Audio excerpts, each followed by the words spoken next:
যদি বলি এখানে 10 লক্ষ মানুষ আছে, বিশ্বাস করবেন?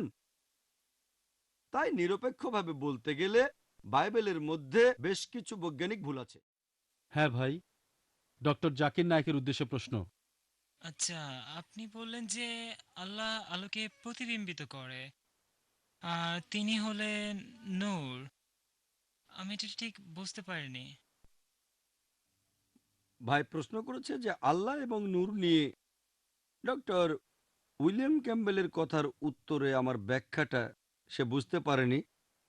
পবিত্র কোরআনে সূরা নূরের 35 নম্বর আয়াতে উল্লেখ করা হয়েছে যে আল্লাহ হলেন নূর আর সামাওয়াতি ওয়াল আরদ, তিনি আকাশমণ্ডলী আর পৃথিবীর জ্যোতি, তিনি হলেন আলো।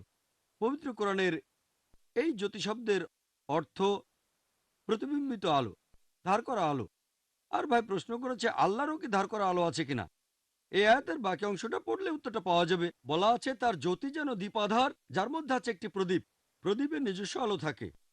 এর অর্থ আল্লাহর নিজেরই আলো রয়েছে আর তিনি নিজেই নিজের আলো হয়ে প্রতিবিম্বিত হচ্ছেন।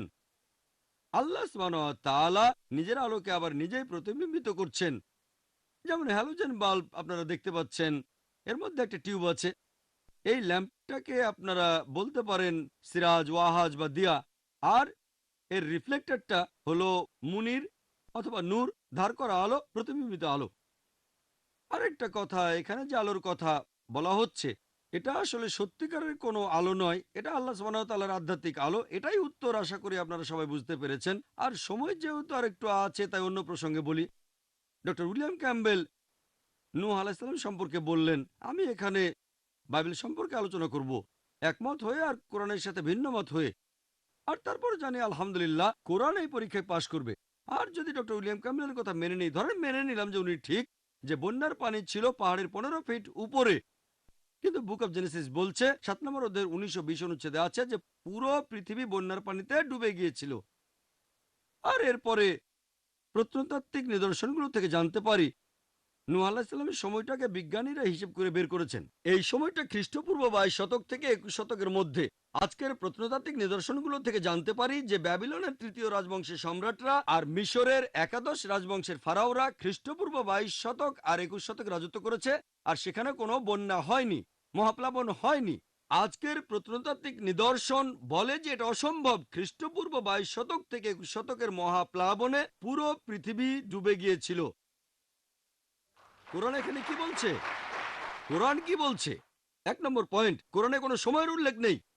এটা কি খ্রিস্টপূর্ব 21 শতক নাকি 50 শতক, এমন কোনো উল্লেখ নেই। 2 নম্বর পয়েন্ট, কোরআনে কোথাও বলা হয়নি যে পৃথিবী পানিতে ডুবে গিয়েছিল। এখানে বলা হয়েছে নূহ আলাইহিস সালাম আর তার কওমের লোকজনের কথা, তার গোত্রের কথা। হতে পারে অল্প কিছু লোকজন অথবা অনেকগুলো লোকজন। প্রত্নতাত্ত্বিক নিদর্শন আমাদের বলে, আর প্রত্নতাত্ত্বিকরাও বলেন যে তাদের কোনো আপত্তি নেই, এটা হতে পারে যে পৃথিবী কিছু অংশ পানিতে ডুবে গিয়েছিল, কিন্তু পুরো পৃথিবী এটা অসম্ভব। তাই আলহামদুলিল্লাহ কোরআনের কথার সাথে প্রত্নতাত্ত্বিক নিদর্শনের যথেষ্ট মিল রয়েছে, কিন্তু বাইবেলের নেই। এছাড়াও বাইবেলে আছে জেনেসিসের 6 নম্বর অধ্যায় 15 ও 16 নম্বর অনুচ্ছেদে। এখানে সৃষ্টিকর্তা নূহ আলাইহিস সালামকে বলেছেন তুমি একটা নৌকা বানাও। নৌকার মাপটাও দেওয়া আছে, 300 কিউবিট লম্বা, 50 কিউবিট চওড়া আর 30 কিউবিট উঁচু। 1 কিউবিট মানে 1.5 ফুট। ভাই এটা ভুল বলেছিলেন, এটা হলো 1.5 ফুট। আর নতুন ইন্টারন্যাশনাল ভার্সনে 450 ফুট লম্বা, 75 ফিট চওড়া আর আনুমানিক 45 ফিট উঁচু। উচ্চতা হলো 30 কিউবিট। নৌকাটার ঘনত্ব হিসেব করে বের করেছি, এই ঘনত্বটা প্রায় 15 লক্ষ কিউবিক ফিট। আর আয়তন হলো 33,750 স্কোয়ার ফিট। আর বাইবেল বলছে নৌকায় 3 তলা ছিল, 1 তলা, 2 তলা, 3 তলা। তাহলে 3 দিয়ে গুণ করলে পাবেন 1,01,250 স্কোয়ার ফিট। এটা হলো আয়তন। চিন্তা করেন পৃথিবীর প্রত্যেকটা প্রাণীর এক জোড়া করে সেই নৌকায় উঠেছিল যেটার আয়তন 1,01,250 স্কোয়ার ফিট। চিন্তা করেন, এটা কি সম্ভব? পৃথিবীতে লক্ষ লক্ষ প্রাণী আছে। যদি বলি এই অডিটোরিয়ামে আজকে 10 লক্ষ মানুষ আছে, বিশ্বাস করবেন? আমার মনে আছে গত বছরের কথা, কেরালাতে একটা লেকচার দিয়েছিলাম, সেখানে 10 লক্ষ লোক এসেছিল। সেটাই ছিল আমার সবচেয়ে বড় সমাবেশ আলহামদুলিল্লাহ। 10 লক্ষ মানুষ। আমি মানুষজনের শেষ দেখি না, সেটা কোনো অডিটোরিয়ামে হয়নি, হয়েছিল একটা বড় বিচে। সবাইকে দেখতে পাচ্ছিলাম না, শুধু সামনের কয়েকজনকে দেখেছিলাম। সেখানে 10 লক্ষ মানুষ ছিল। আপনারা ভিডিও ক্যাসেট দেখলে বুঝবেন 10 লক্ষ আসলে কত বিশাল। যেমন আরাফাতের ময়দানে হজের সময় 25 লক্ষ লোক একত্রিত হয়, কিন্তু 1,01,250 স্কোয়ার ফিটের মধ্যে অথবা 15 লক্ষ কিউবিক ফিটের মধ্যে এটা কোনোভাবেই সম্ভব না। আর এভাবে সবাই 40 দিন সেখানে ছিল, খাচ্ছে, প্রকৃতিটাকে সাড়া দিচ্ছে। যদি বলি এখানে 10 লক্ষ মানুষ আছে, বিশ্বাস করবেন?